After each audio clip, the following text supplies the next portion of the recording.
Since Charlie Kirk's execution, I've been thinking about what role could I possibly play. I've reached a point at which I can no longer justify standing on the sidelines and just watching all of this violence and hatred and lawlessness, the chaos envelop our culture without me playing a role.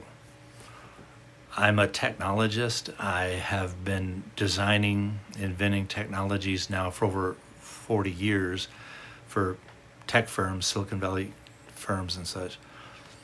And thinking about what kind of solution could I develop to help make a difference here.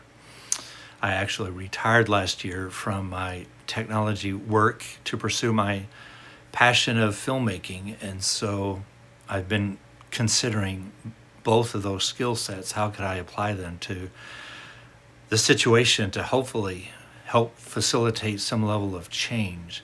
I'm hesitant to share too much of the details, obviously, in a public venue like this. In terms of technology, how can we leverage that to facilitate cultural change? And I don't believe in fighting violence with violence, but one of the best ways to fight violence is with your pocketbook. So how could I create a solution that would allow the average person to make wiser choices, to be better informed about how they're spending their dollars, such that they're not funding, usually without any awareness, that they're funding hatred, hate speech, violence, and the continual vilification of civility. And so here's the solution that I've come up with. I'm calling it Banned for Life. I've already bought a bunch of domains around that concept.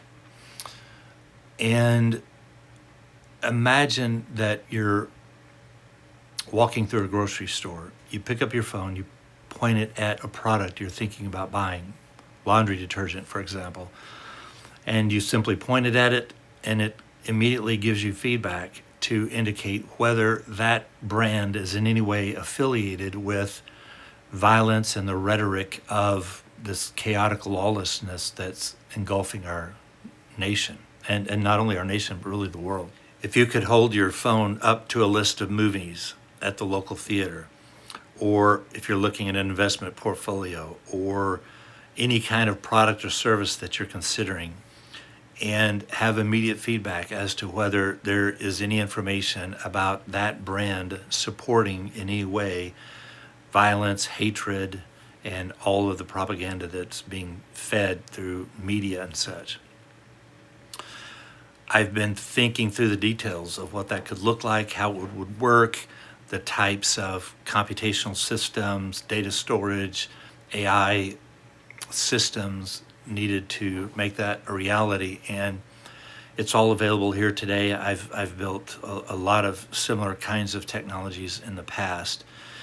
And so I think that if consumers had the information at their fingertips, that when they're getting ready to spend money, that they could be given immediate information as to whether, for example, they're looking at 2 bottles of detergent, laundry detergent, on the shelf, and you hold your camera up to the 2, and one of them gets a check mark, and the other, there's a caution or a warning, and then additional information where you could click on it and say, what's the concern about this brand? And you may find out, that brand is paying advertising dollars on a television show that supports and escalates the level of rhetoric and violence that has resulted in Charlie Kirk's death, but violence across our nation. I think if consumers were given that power, many people would make different choices than what they are now. So many of us, without a lot of information that's directly available when we're trying to make a purchase decision, we make the best we can in terms of all the dynamics we might choose, but we probably have no immediate verification as to whether this brand is supporting things that we don't believe in.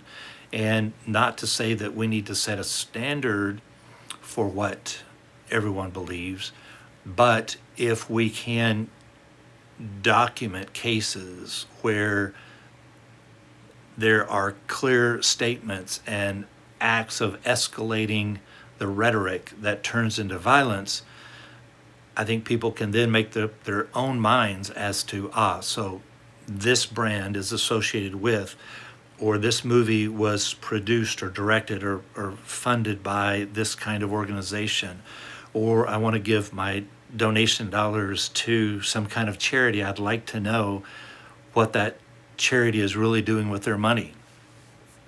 So obviously it's not a simple solution. We'd be looking at some robust technology, cloud-based technology and AI capabilities to turn images into data, process that data on the back end. And there's all kind of ways that the mission could be compromised by funding. For example, if we created a system whereby people could do this, then obviously brands, vendors, entities are going to come along and say, hey, we're glad to fund you, but they have brands that they want their products to be seen favorably. And so it would have to be done very carefully. We couldn't just, I don't think it would be approached as a typical business model where we would pursue venture capital and such. I think a better approach is to utilize volunteers, some to raise our funding through crowdsourcing so that we can ensure that the message doesn't get diluted by agendas in the background that no one sees, because the solution obviously wouldn't work if any degree of the integrity of the system were compromised because funding was accepted from some source, even unknowingly, that lo and behold, they're trying to influence their brand being seen favorably. So I've thought a lot more about it. As a technology architect, I can immediately start putting together technology stacks in my head and business processes that would need to be put in place. Obviously, we'd have to mitigate a lot of risks of lawsuits and such. And so we would need advice, counsel from a lot of people, legal counsel from a variety of technologists and other business entrepreneurs who could help us really develop out a cohesive infrastructure and ecosystem that is sustainable, so that it pays for itself. And obviously funding could be done via back end with crowdfunding, but obviously we could also look at other models such as individuals paying a subscription fee, could start out for free.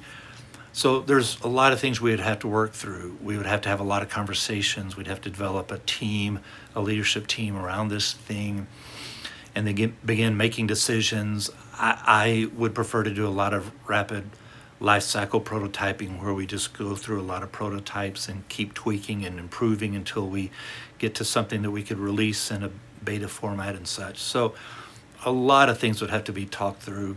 There's certainly a lot of risks involved, both risks from the outside, getting sued and infiltrated, and there's risks in terms of security breaches and such, and processes getting tampered with. So I recognize that it's not the kind of solution that's easy to derive at.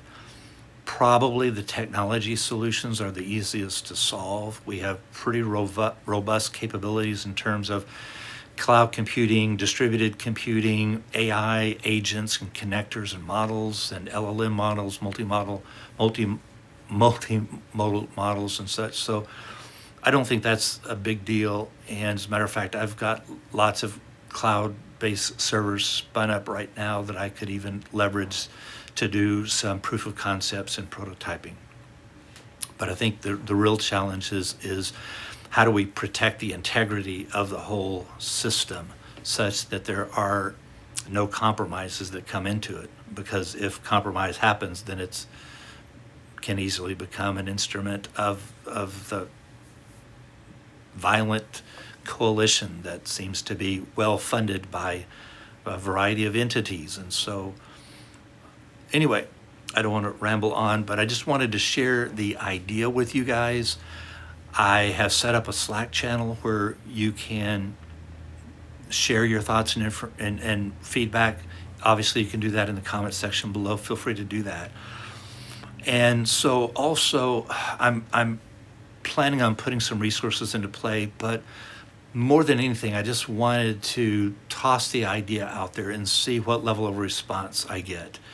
It's not the kind of thing that I want to do myself, by myself, with a 5 or 10 man team. If we could get a lot of people around this thing, instead of it being a for-profit business, it could be a non-profit movement, a somewhat of an open source. I don't think it could be fully open source, because I think there'd be too many issues of infiltration of problems. But I think there's a lot of potential and opportunity, and I encourage you guys to share your thoughts. Check the program description, because as things develop, I'll be able to update the program description with information about new portals, new places to register. Ideally, it would be good to vet people who are wanting to participate, so we could check their social media accounts and such and make sure there's not someone coming in and trying to infiltrate our ranks and subvert the progress that we're trying to achieve. So with that, I just thank you for your time. I hope you are willing to share your thoughts, positive, negative. I don't really want any hate speech and that kind of thing. I'm probably just going to delete any kind of comments or feedback we get from people threatening us or that sort of thing.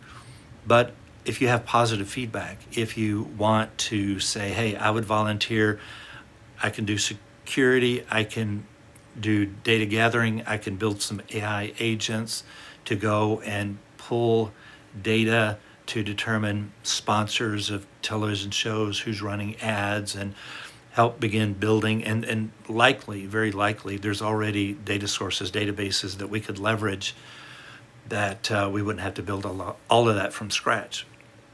So there you have it. Thanks so much for watching. Love to get your feedback, see what you guys think, and see where, if anywhere, we take this idea. Thanks so much. We'll talk to you later.